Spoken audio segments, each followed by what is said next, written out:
Bonsoir. Ce soir, c'est Mamie qui raconte. L'histoire de Patacha.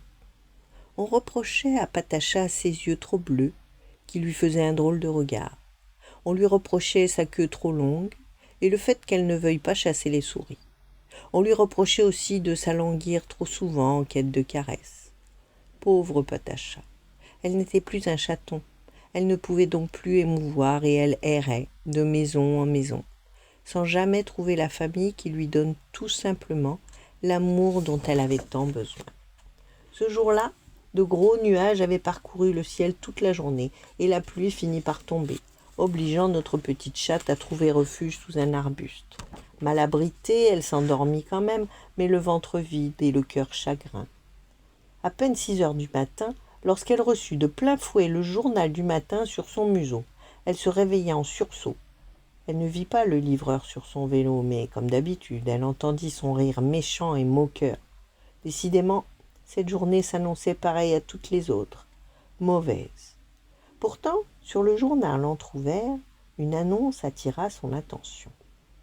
Demande chat pour voyager et porter bonheur. Détails physiques indifférents, aucune référence exigée, mais ne pas venir avant minuit. Patacha se rendit donc à l'adresse indiquée peu après minuit. À première vue, la maison paraissait un peu bizarre. Elle était faite de cristal et les nombreuses fleurs multicolores dont le jardin regorgeait se reflétaient sur ses murs. On aurait dit qu'un arc-en-ciel prenait sa source ici pour s'envoler vers la lune. Patacha ouvrit de grands yeux, elle n'avait jamais rien vu de semblable. La porte s'ouvrit et l'incita à entrer. Quel étrange endroit! Le sol était recouvert d'étoffes douces et de coussins qui donnaient tous envie de s'allonger pour se reposer. Des plantes portaient des petits fruits scintillants, beaux comme des fondants de Noël. Des bougies éclairaient la pièce et leur parfum rendait l'atmosphère légère. « Viens donc !» lui dit alors une voix douce.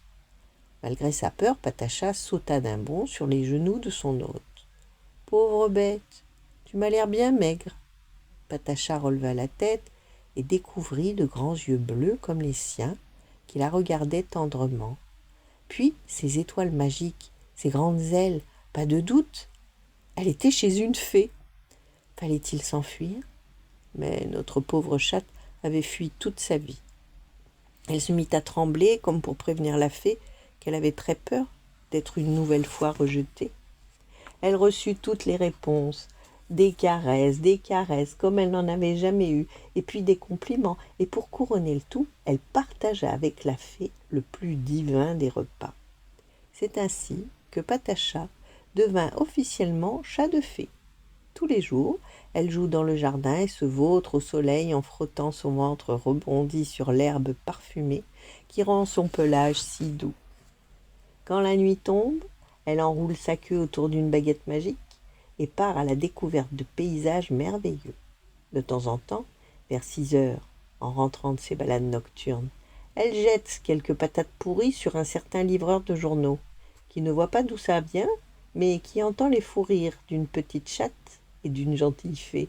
Mais ça, c'est pour rire. Voilà. Bonne nuit, faites de beaux rêves et à demain.